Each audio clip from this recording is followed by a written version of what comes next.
Bonjour, je vous retrouve pour cette deuxième vidéo créative été. Je vous remercie pour vos vues, vos petits commentaires, vos likes. Très sympa dans ma vidéo précédente. Je suis contente que ça vous ait plu.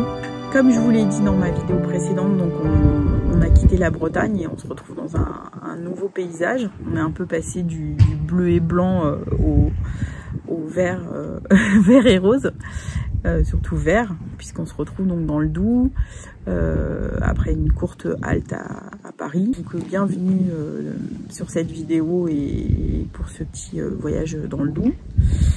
Et du passage. Je continue à vous emmener en balade avec moi au cours de cet été. Et puis balade créative aussi, donc pour vous faire un petit point.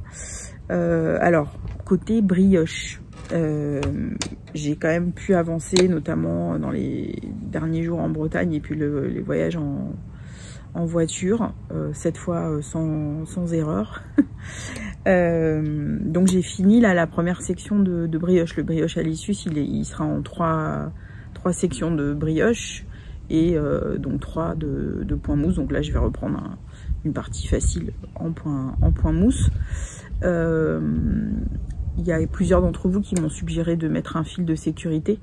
Effectivement je l'avais pas fait jusqu'à présent parce que dans la première partie, bon, à chaque fois que j'ai défait, j'en étais tellement pas loin que effectivement j'ai défait, voilà. Mais à partir de maintenant, oui, quand je reprendrai la partie en point mousse, je vais mettre un fil de sécurité. Donc pour celles et ceux qui ne savent pas, en fait ça consiste à passer un fil tout le long là, des mailles avec une aiguille, voilà, pour arrêter en fait le tricot, de manière à ce que si vous défaites, bah, ça s'arrêtera forcément à cet endroit là et au moins vous n'aurez pas perdu la partie précédente. Donc voilà où j'en suis. Ça c'est le devant et ça c'est le derrière, si on peut dire qu'il y a un dos et un devant, parce que justement l'intérêt de la brioche c'est d'avoir un côté avec plusieurs couleurs. Je suis très contente de cette couleur marron là avec plein de nuances, j'adore. Donc voilà, je vais continuer ça. J'ai aussi un projet de petits tops avec que je vais tricoter avec ma copine Marie, Miss Boubounite, en duo, qui est le OJ. Voilà, c'est ça. J'espère que vous voyez bien, il y a du reflet. Ouais, sinon je vous mettrai l'incrustation. Voilà, ça c'est le projet original de Sari Nordlund. Voilà, avec plein de très beaux motifs comme souvent. Alors par contre, celui que je veux faire, je vais le modifier un petit peu pour que parce que vous avez vu là, les bretelles sont toutes fines et en fait je vais le modifier pour que les bretelles soient plus larges, parce que je pense que ça m'ira mieux. Et du coup dans les projets déjà réalisés, voilà. Donc vous voyez là, il est plus long et il y a des épaules plus larges. Et du coup l'idée c'est de faire ça parce que je pense que pour moi c'est plus approprié. Donc je vais faire comme ça et je vais faire avec ce fil qui est le Pure Silk de Knitting for Olive. En fait quand on est allé au trail avec Marie, elle tricotait en kaki. Il est très très beau le kaki aussi. Je sais plus ce qu'elle faisait, mais elle faisait un top aussi je crois. Et vraiment j'ai trouvé cette matière voilà, super. Je trouve que c'est assez mat en fait pour de la soie. Justement ça donne un effet vraiment très été. Un super beau fil. C'est un bleu gris que j'ai choisi parmi plein de belles couleurs. Et Marie a pris ça aussi, et elle a pris une couleur plutôt... Donc je vais faire déjà l'échantillon pour voir si c'est ok. Donc je vous montrerai ça. Après j'espère que j'y arriverai parce que je suis vraiment pas une experte en dentelle. Le peu de projets que j'ai fait en dentelle, j'ai toujours un peu de mal, c'est un peu comme la brioche. J'ai toujours un peu de mal et je fais pas mal d'erreurs de concentration, je crois. Donc voilà, j'espère que ça ira et que j'aurai la concentration pour. Sinon, de toute façon, j'ai mon brioche à l'issue et puis mon jacquard. Voilà, j'ai amené ça et puis j'ai amené aussi mes petits hexagones au patchwork. Donc si vous n'avez pas suivi, bah, j'en parle dans mes podcasts et mes vidéos précédentes. Donc je suis en train de faire, au long cours, hein, au très long cours, un jardin de grand-mère, donc avec des petits hexagones. J'en ai fait pas mal hein, ces derniers temps. Vous voyez, j'ai tout ça. J'en ai encore même dans ma petite boîte. J'en ai plein. Vous voyez, j'en ai plein. Donc je fais des petits hexagones en méthode English Paper Piecing, c'est-à-dire avec un petit carton en fait en forme d'hexagone et on coud derrière. Enfin, il y a plusieurs techniques. J'ai pas oublié que je vous ferai une petite vidéo tuto pour faire ça. Et puis pour faire les petites fleurs. Celle-là, elle n'est pas cousue sur tous les côtés. Voilà. Et en fait après, l'idée, ben, c'est de raccorder toutes les fleurs et de faire un grand quilt. Un grand, comme vous voulez. Et moi, j'aimerais bien faire un grand quilt. C'est mon idée. Et bon, après, vous pouvez soit raccorder les fleurs, soit rajouter encore une bande d'hexagone d'une couleur qui sera partout pareil, par exemple. Donc, du coup, ça fait 1 sur 2 et autour, par exemple, c'est tout noir ou tout écru. Ça, je sais pas encore. Dans mon esprit, je voulais faire que des fleurs, vraiment de toutes les couleurs, sans une couleur de rappel, mais peut-être que je changerai d'avis. J'ai pas encore décidé. Donc ça, j'ai envie parce que alors, faire ces petits trucs, c'est hyper addictif et vraiment c'est bien sympa. Je suis contente, j'en ai pas mal. Il faut que je me mette à faire des fleurs. Voilà. Donc bah je vous invite à, si vous avez envie, à faire la balade créative et pas que créative avec moi pour ce deuxième épisode. Je vous reprends plus tard. Salut!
Rose fluo?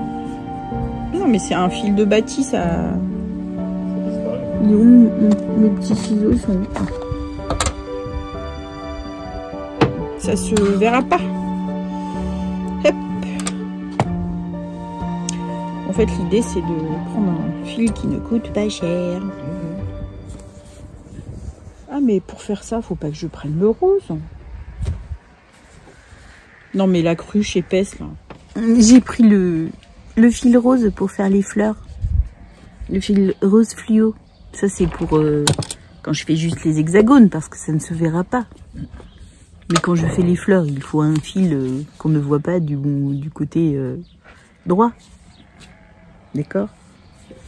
Bah moi, allègrement, je prends un fil rose fluo pour faire les fleurs, sans réfléchir. Donc je défais. C'est comme le tricot en fait. C'est comme le tricot. On fait, on défait. On va y arriver.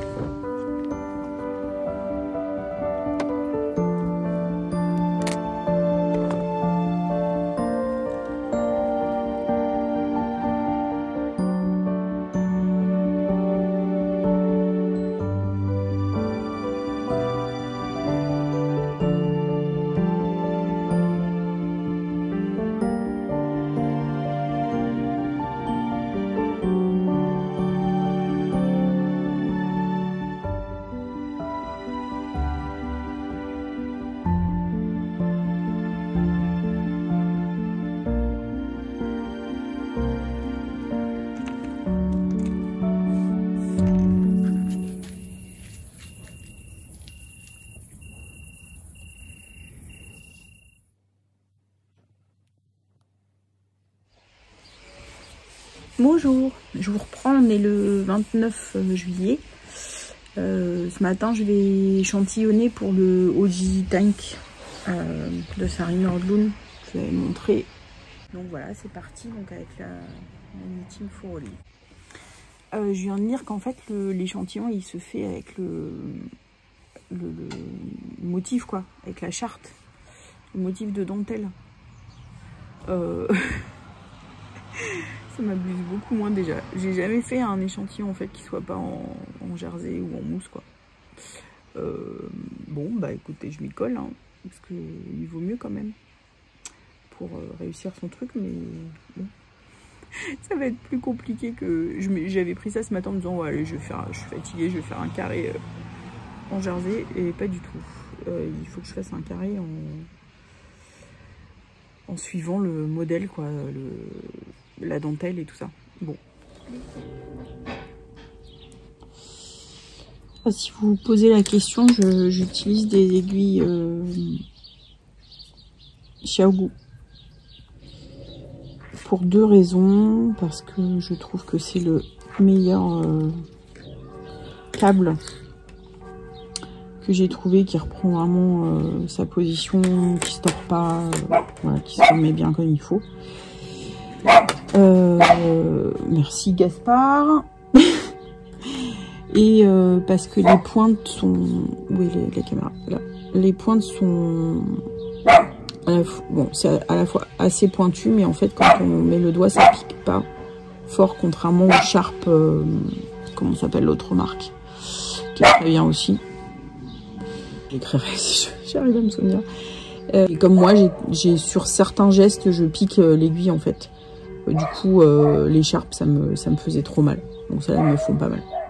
Voilà, c'est les deux raisons. Mais principalement le câble et la tenue au niveau de l'endroit là où on met le câble, quoi. Voilà.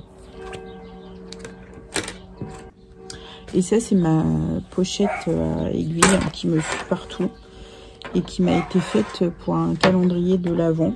Donc j'ai vraiment tout mon matériel. Bon, changement de stratégie sur le OG Tank. On vient d'échanger avec Marie parce que en commençant l'échantillon, je dis mais en fait le truc se tricote en rond. Elle dit de faire les motifs, enfin les câbles et les dentelles sur l'échantillon, la charte quoi. Donc ça voudrait dire qu'il faut faire un échantillon en rond. Et honnêtement, faire un échantillon en rond, déjà j'aime pas ça quand c'est du jersey, mais alors en plus il faut faire les câbles et les trucs, voilà. Donc j'en ai parlé avec Marie qui a eu la même réaction que moi. Et puis donc on vient de, voilà, et on s'est mis d'accord en se disant que bah on va commencer le truc à la taille avec les aiguilles préconisées, donc en 3. Et puis au bout de quelques temps, je calculerai pour voir si je suis bien dans l'échantillon. Bon, c'est un peu risqué, mais quitte à défaire un truc, je préfère défaire...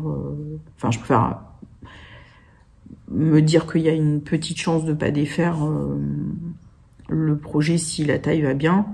Et puis si ça va pas, défaire et revoir le numéro d'aiguille. Ceci dit, 28 mailles,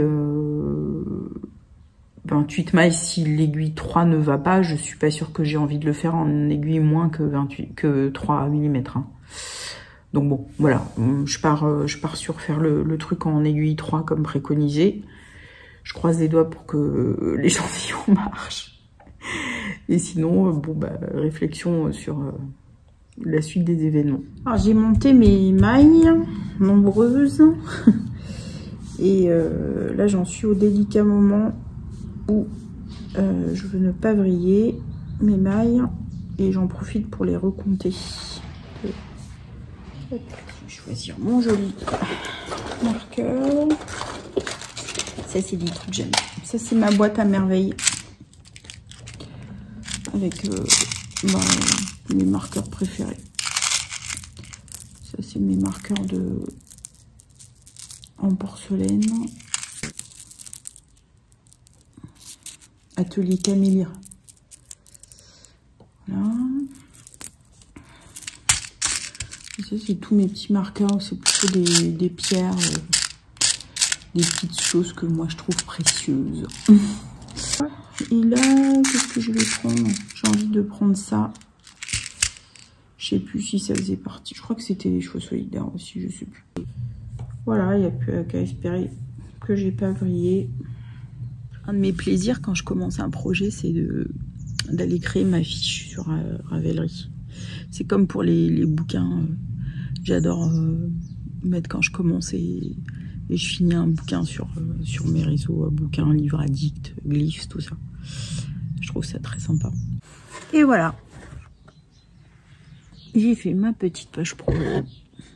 Et j'aime bien aller voir mon espace projet avec les jolies photos.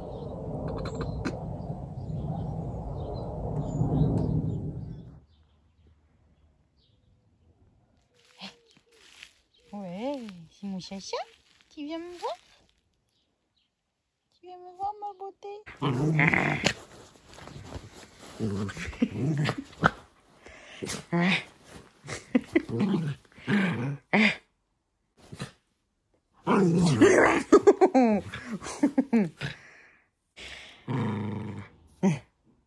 Oh la tête.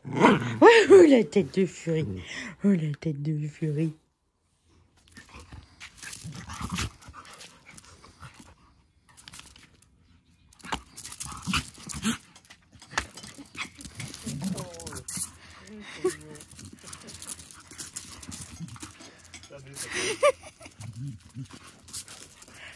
Ils sont trop marrants.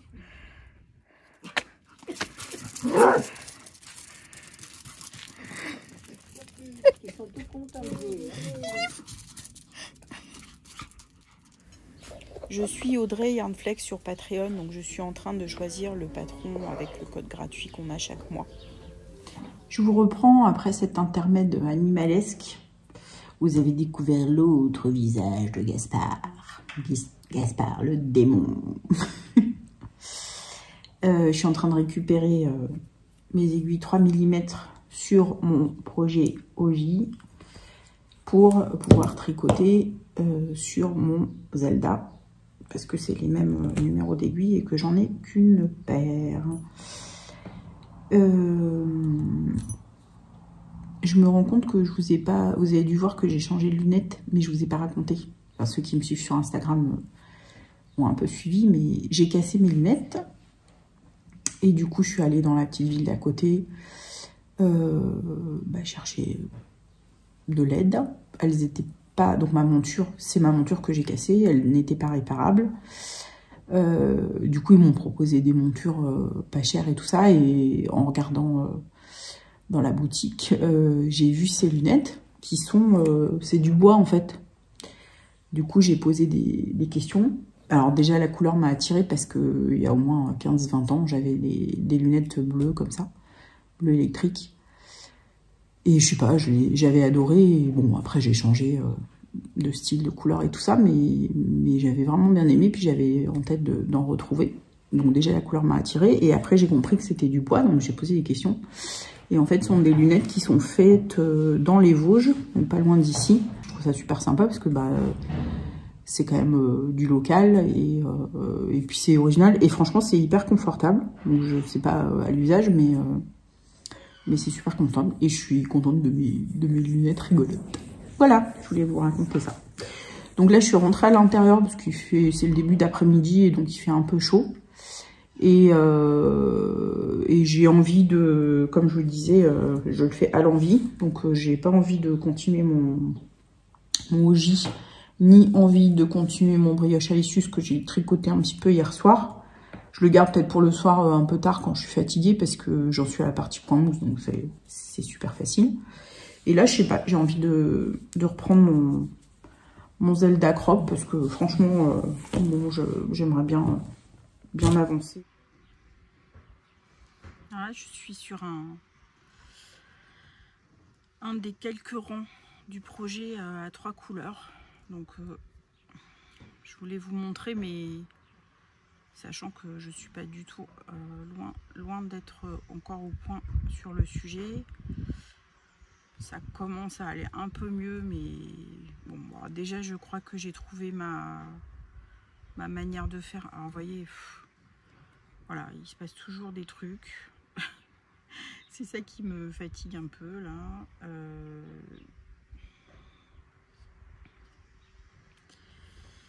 Je sais pas pourquoi ils se sont mis tous les deux dans le même anneau de la bague, alors que j'avais bien mis au départ. Voilà. Donc, je disais, après avoir essayé plusieurs techniques, c'est-à-dire de prendre tous les fils sans rien, sans bague, j'y arrive pas. J'ai vu des vidéos hein, où certaines personnes donc ont un fil comme je fais, donc dans le fil secondaire, donc qui est à droite, dans la main gauche, secondaire dans le sens de la dominance des couleurs. Pour celles ou ceux qui n'ont pas fait de jacquard ou n'ont pas regardé ce sujet, en fait, quand on fait du jacquard, il y a une couleur qui ressort plus que l'autre parce que le croisement des fils fait que ça génère ce phénomène-là. Donc, ça se voit pas spécialement à l'œil, mais si vous faites d'une autre manière le même modèle, l'un à côté de l'autre, vous le voyez. Donc moi j'ai décidé que ma couleur dominante c'était le bleu et ma couleur secondaire c'était le blanc. Donc tout simplement ça veut dire qu'il faut que je tienne toujours ma couleur dominante le bleu le plus à gauche et ma couleur secondaire le blanc le plus à droite. Et donc quand j'ai du orange, quand je suis sur des rangs à 3 couleurs, je la mets au milieu. Voilà. Donc je disais que donc je tiens ma couleur secondaire donc à droite avec la main droite, et donc ça veut dire que j'ai deux couleurs à gauche. Donc j'ai vu hein, des gens qui faisaient des choses comme ça, voilà, ou non, je sais pas, mais j'ai un peu de mal quand même. Je m'entraîne, alors je change selon, bon, ça doit changer la tension, ça doit pas être terrible, mais bon, c'est pas grave. Sur quelques rangs, je pense que c'est pas très grave. Bon, j'y arrive à peu près, mais en fait là, au départ, en fait, j'y arrive, et puis au bout d'un moment, c'est voilà. Et vous voyez, je trouve que les deux fils, quand même du même côté, même s'ils sont séparés là par le majeur, faut pas que je fasse d'erreur de patron. Ils sont quand même rapprochés. Bon, écoutez, là, ça marche pas mal, mais ça dépend. Ça dépend des... Vous voyez, là, ils sont rapprochés, donc du coup, bon, voilà, je trouve que c'est pas super confortable. Donc, je fais bien attention hein, en jacquard de bien pousser mes mailles ici pour garder une bonne tension.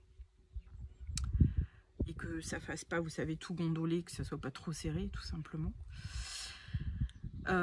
Voilà, donc ça, c'est une technique. Après, donc, finalement, moi, la technique qui me va mieux, c'est donc toujours de garder un fil ici et d'avoir les deux fils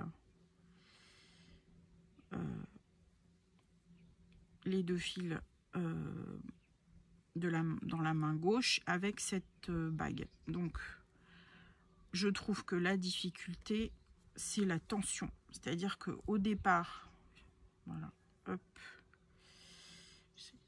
voilà, mettre les deux là et de bien tendre. Mais je trouve que la difficulté, c'est la tension. C'est-à-dire qu'au départ, là, je viens de me positionner, donc bon, tout va bien. Enfin, tout va bien à peu près. Voilà, les fils sont bien placés, j'y arrive pas trop mal. Il suffit que je dise ça pour que ça coince. Voilà. Bon, en tout cas, c'est ce qui me va le mieux. Mais alors, je trouve que au niveau de la tension, le fait d'avoir la bague, je sais pas, j'arrive moins à gérer, à ressentir le fil en fait. Vous voyez? Alors après, le bleu, il se barre. Ça, c'est hyper fréquent. Voilà, je trouve qu'il bon, si j'essaye comme ça le coince, mais du coup, alors pour le coup, c'est trop tendu. Bon, je vais essayer, mais pour vous montrer. Hop. Voilà.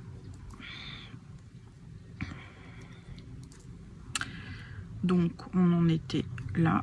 Donc bon, je disais que c'était encore le meilleur moyen que j'ai trouvé, mais voilà, je trouve, je suis pas à l'aise en fait, c'est ça. Je suis pas à l'aise et c'est vraiment au niveau de la tension, parce que, vous voyez, bon là, tant que j'arrive à rester dans le même positionnement, c'est ok. Mais à un moment donné, par exemple, il va falloir que je ramène mes mailles ici, là, il va falloir que je les ramène. Bon voilà, alors du coup, hop, ça bouge. Bon là, j'ai de la chance. Au moment où je fais la vidéo, ça sort pas, mais ça veut dire quand même à chaque fois, il faut hyper bien remettre le truc. Voilà, bon, écoutez, peut-être, je trouve que ça va pas mal en fait là. Alors peut-être qu'à force d'en faire, je finis. Bon, je vais perdre quand même une maille, mais et je suis quand même pas. Voilà, je perds une maille, je suis pas quand même fluide, à l'aise, comme je peux l'être sur d'autres. Enfin, comme je peux l'être, évidemment, quand j'ai que 2 couleurs, une dans chaque main. Bon voilà, je le fais là, j'ai pas trop de soucis, mais je pense que si j'avais un projet où il y avait beaucoup de rangs ou que des rangs à 3 couleurs comme ça, enfin je me sens pas encore prête. J'avoue que je serais bien contente quand j'aurais passé le cap des... Ah bah voilà, j'arrive à la fin de mon rang. Et ben je suis bien contente d'arriver à la fin de mon rang, vous voyez. En plus, bah du coup je me crispe un peu, alors j'ai ma main gauche qui a des fourmis. Bah, vous voyez ce que je veux dire, quoi.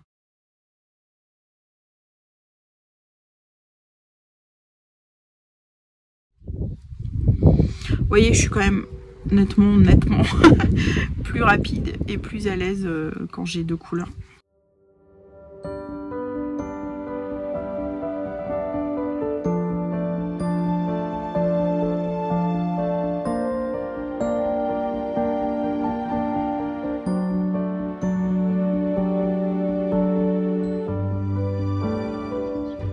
Dimanche 31 juillet, je vous reprends pour terminer cette vidéo. Bon, ça a été une semaine très cool, farniente, que des petites balades à pied sans prendre la voiture, à part quelques courses. Ça fait du bien, et puis de toute façon ici, dès qu'on sort, on est en pleine nature, et il y a un grand jardin, donc c'est propice au repos, et j'avais bien besoin de ça. Donc le petit bilan de la semaine, donc c'est pas mal de patchwork avec mes petits hexagones et les fleurs au patchwork. J'ai repris, ça je suis contente, j'ai réussi à repartir hier donc sur mon Zelda crop top, et donc bon, on va pas encore beaucoup, mais ça y est, j'ai repris le bas, et là je suis bien motivée dessus. Voilà, et puis j'ai avancé un tout petit peu mon brioche à l'issue sur la partie point mousse, donc je vais pouvoir commencer dans la semaine prochaine la deuxième couleur, donc qui est donc la couleur qu'a teinte Marianne Liliosa. Voilà, et puis donc j'ai commencé le Oji Tank de Sari Nordlund, tout juste commencé. C'est vrai que je suis un peu frileuse enfin, j'ai envie de le faire et je l'aime énormément et c'est super sympa aussi de le faire avec ma copine Marie. Mais bon, le coup de l'échantillon, là, ça m'a un peu refroidi. Donc bon, je vais avancer, je pense, un petit peu. Mais là, pour l'instant, du coup, je sais pas, ça m'a donné plus envie finalement de finir mon Zelda. Mais c'est très bien. Je voulais en profiter pour vous montrer, je sais pas si je l'ai déjà fait, un de mes sacs à projet de cette marque. C'est Claire qui est en Savoie. Qui fait ses sacs, donc tout en teinture naturelle. Je crois qu'elle met pas de... Je retrouverai dans ma tête, c'est Woolen Bags, mais je suis pas sûre. Woolen Nature, pardon, Woolen Nature, parce qu'il y a plusieurs marques qui commencent par Wool.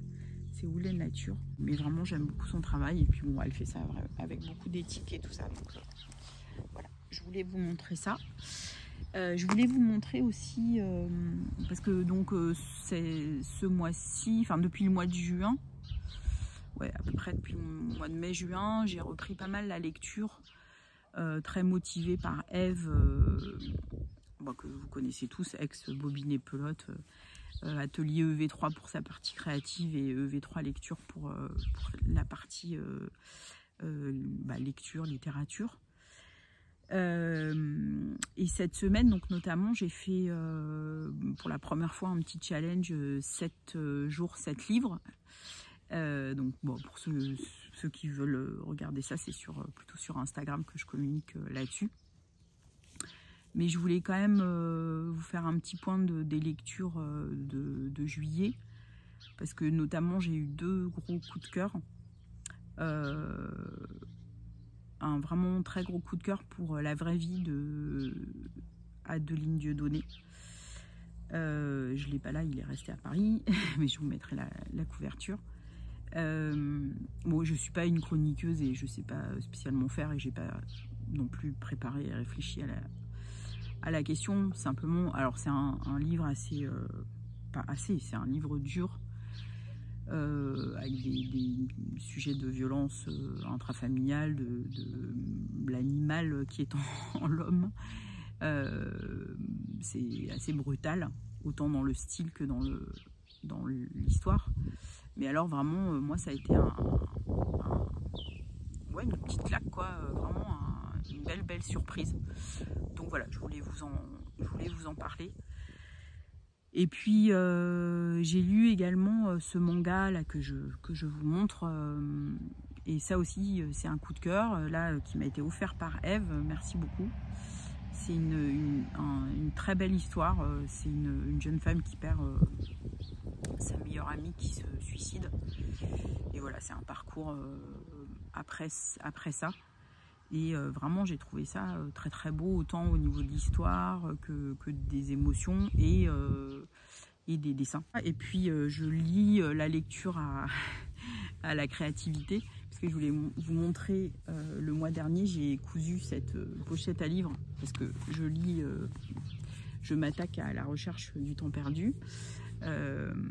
Et donc qu'on m'a offert à Noël, en tout cas les trois premiers, donc les livres, les blancs dits chez Gallimard, et ils sont assez salissants en fait, et du coup comme j'y tiens, je me suis dit il faut que je puisse le protéger, et j'avais pas de pochette à livres qui était assez grande pour ça, et donc du coup je me suis cousu moi-même cette